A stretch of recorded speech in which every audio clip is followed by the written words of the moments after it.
Wrote the book. What's the name of your book again? The present one's called The Myths of Safe Pesticides, but I've got a second one coming out called Why Are They Poisoning Our Children? So he is focused on glyphosate and the poisoning of our children.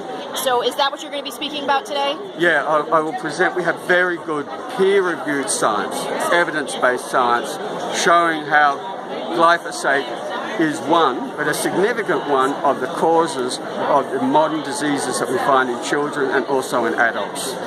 And this is so important. You're now on the board of IFOAM, I believe, too? I'm the president. The president of IFOAM, which is great, a new organization which is going to be looking at all of the food issues and the poisoning issues, and you're going to be working on that very closely with a lot of the other leaders around the world, which is so exciting that we are all coming together around the world on this issue. Look, to me it's very exciting, and just seeing the amount of people who have come here today, the interest in it, we're oversubscribed. We had to stop selling tickets last week. Yeah, the room is full today. Yeah. Standing room only. Yeah, and you just see the excitement, and this is really, it's a stepping stone to a larger global movement. It's a new, quiet revolution.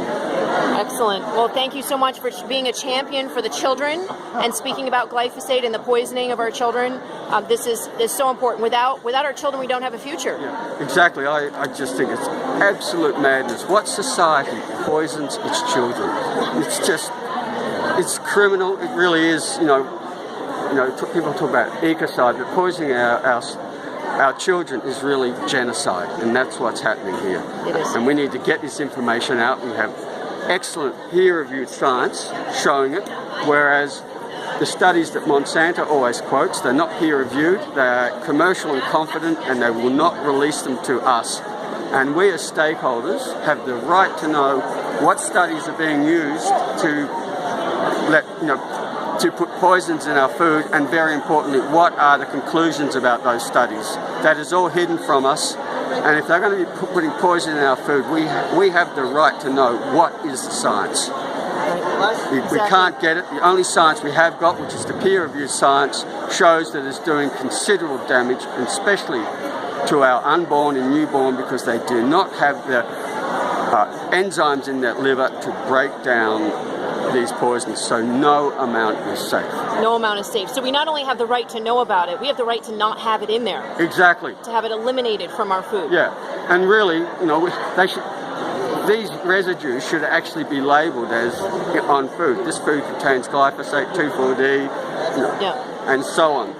If it's going to be in there, we would prefer it not to be in there at all. Yeah. That's what we're working for in the long run. Well, in the long run, that's what we're doing, because we are producing good quality food without any poisons, and now with our modern organic methods, which are based on ecological science, we are getting equal and higher yields than the type of science that the type of agriculture that Monsanto promotes. Yes, it's absolutely unnecessary. These toxic chemicals are not necessary. There's no need at all. We know how to do every crop and get good yields of high quality, nutritious food that has no poison residues on it.